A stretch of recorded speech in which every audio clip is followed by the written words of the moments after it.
Hello, Facebook friends in Pittsburgh and around the world. I cannot believe this is the fifth week of Real Estate Unfiltered, just answering some questions about real estate, some common questions that I have. And please feel free to message me also any questions you have or concerns, and I will do my best to help you with my 22 years of experience navigate through this. Um, okay, so today we're going to be talking about pricing because a lot of people always ask, well, how much am I going to get for the house? I mean, the end of the day, when it comes to the seller, you want to know how much money you're making and you sell anything. And as a buyer, you want to know what's the worth and how much are you going to pay. So, a couple things. I always tell a seller to think like a buyer. So, especially if you're out as a buyer looking at houses, like say you're getting a bigger house or you're getting a smaller house or you're moving out of town. That's a perfect time to look at the houses and ask yourself, what is it that attracts you to this house? Why did you choose to come to this house to look at it?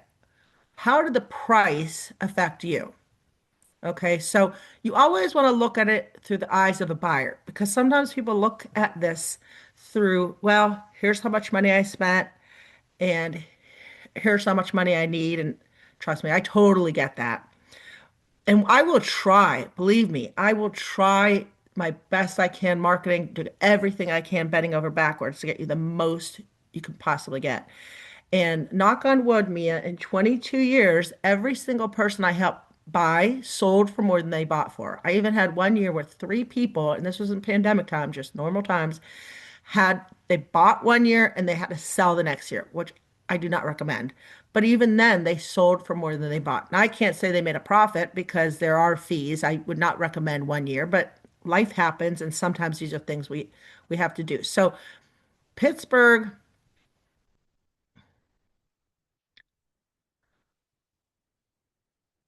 I think I'm frozen. Oops, sorry.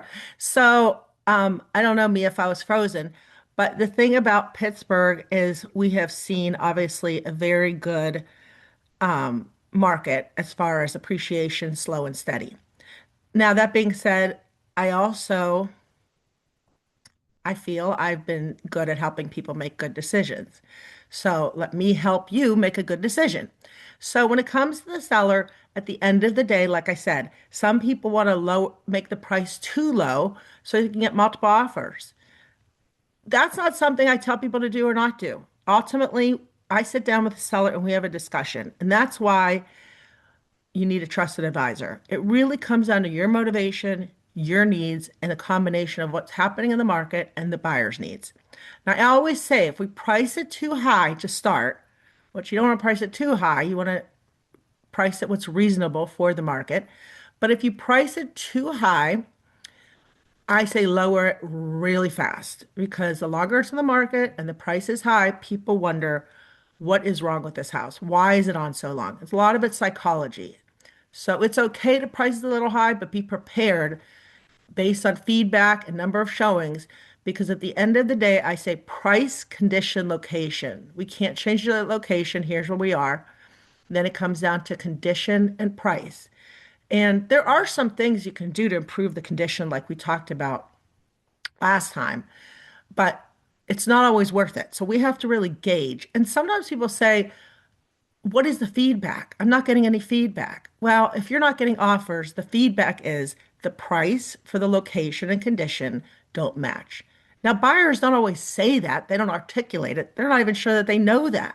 But that's the reality of someone who's been in the business for 22 years. I can tell you that that's what it is.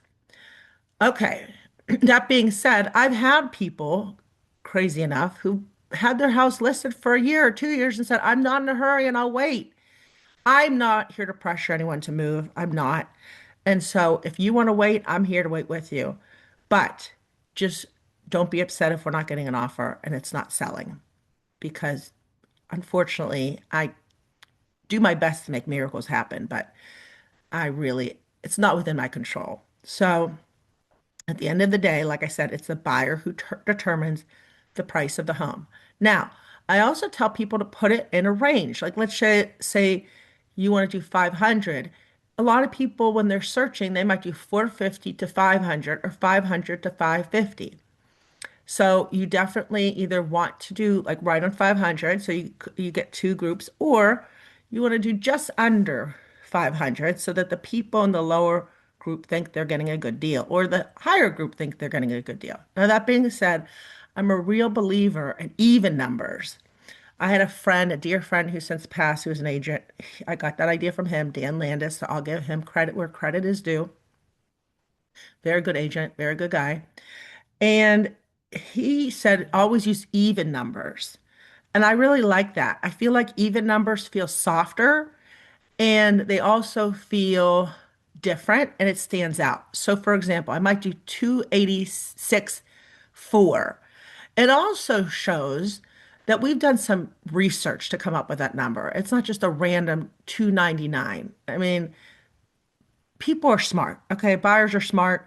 Buyers, in our society, we're so used to scams now that we are very hesitant and we want to trust people. And obviously, that we are not doing anything coming up with that number in an untrustworthy way. We're doing it in a way that makes sense. So I do like to use those unique numbers, and I like to use even. Um, so do you have any questions in the chat, Mia? Oh, yes, we have one question. You mentioned that when a home isn't getting offers, that's really the market giving feedback. How long do you usually recommend sellers wait before adjusting the price? Very good question. Again, I don't treat everything like a factory. I don't. I don't treat people like a factory, and I don't treat this business like a factory. So I don't treat it like exactly 5 days, exactly 6 days. That's why we spend time up front and have this conversation. And that's why after we get, say, like a week or 2 weeks, and I've done an open house, or we've had no showings, or we've had a lot of showings, or I really don't want to say for sure because it also depends on what's happening in the market. That being said, and that's why it's important to have a trusted advisor, not just to have someone who use cookie cutter techniques. But that being said, definitely after 1 week, and especially if we've already done an open house, we need to at least explore it. Some people feel like, oh no, I don't want to show I'm desperate and do it too quickly. I don't think there's such a thing because the people online, keep in mind, we have about 3 seconds of people's attention now. So, we have to keep things short, easy, and simple. And if they're looking quick, they're not overthinking it, and they're going, okay, the seller wants to make a deal at a lower price that works for me. Now, keep in mind, we live in a society here in America where we only really negotiate our two biggest purchases, which is kind of strange, which is houses and real estate. I mean, I've traveled all over the world and you can negotiate an apple in some places. We are not used to that in our society. So sometimes seller will say, bring an offer. Especially estates like to say that. Buyers typically are not going to do that. They think if the price isn't what it is, I'm not going to put an offer in, or I'll put an offer in within reason. So you still want to be within reason. Again, some people believe put a low price, you get a bidding war. I'm not necessarily a believer in that, to be honest with you, because you could be shooting yourself in the foot. Maybe you'll end up getting a lower offer, or it's just I don't know. I don't know. I don't like to be on the buyer side of those either. So if you want to do it, by all means, we'll do that strategy. But again, this is why we sit down and we go over a strategy. Any other questions? Oh, yes, we have a follow-up. When you say buyers only spend a few seconds looking at the listing online, what Mm-hmm. are the most important things that need to stand out in those first few Oh. seconds? Oh, that's a really good question, Mia. Well, marketing is what our job is as an agent, right? Because otherwise you can just go and put something online yourself. Well, also negotiating and all that other good stuff. But marketing is a big part of it, getting people to the door, right? So, and obviously there's 50,000 other things, but we'll just start with that. So, for professional photographer, most important thing, and I always hire the professional photographer and I pay for it. So, having a house, and so your job is to make sure the house looks presentable enough to have that professional photographer easily take good pictures. So you want to, these are my three things: clean, declutter, and paint. Make sure to not have clutter places or animals all over. I mean, the photographer is not going to spend a lot of time. He's very patient, but he still has to get to his next job. So a lot of times I'll get there a little earlier and help the seller move some things around. But for the most part, be prepared that once the photographer's there, we're going to move quickly. So I always say the photos are the most important thing. Of course, the description, but I don't know how many people actually, like we said with time, really read these long descriptions unless they already are really interested in the house. So, yeah, I really think the photos are the most important thing, and then your job and the pricing and the strategy. And so, therefore, your job is to make sure the house looks presentable, like we talked about in the last call, and that the pricing strategy we discuss, and we look at how things are going every week. And based on that, and we also send you a report every week on Friday, we will send you a report on how things are going. So you are always welcome to ask any questions, reach out to me. I'll reach out to you. But if you're not in a hurry to lower your price or you're not in a hurry to sell, I am not going to bug you all the time. I'm just not. And because at the end of the day, it's your home.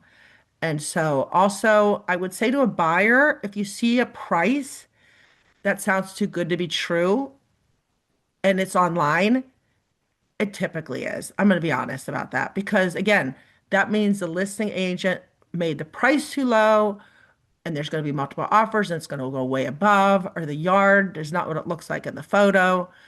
Every once in a while, though, it's still worth checking out because you never ever know. But if it's that awesome, be prepared. There's going to be multiple offers if the price is low. But on the other hand, don't do what a lot of buyers do and say there must be something wrong with the house because the price is high. Because that's sometimes where you can get the best deal. So, anyway, I think that's it, unless you have something else for me, Mia. That's it for now. I don't have any All questions. right. All right. Well, you guys have a great day and stay tuned for next week. I cannot believe this is our fifth week. I hope it's been helpful. I know it's long, and a lot of times, like we said, we only have 5 seconds of people's attention. But I have these questions all the time, and I just want to make sure it's such a big, important decision that people are comfortable with the decisions they make. But again, this is why you need a trusted advisor because I can give this information. You can Google it, you can use Gemini, but at the end of the day, you need someone who has the experience. All right. And so please feel free. I am never too busy for any referrals, and feel free to DM me or call me 412-657-3555. And you have a wonderful day.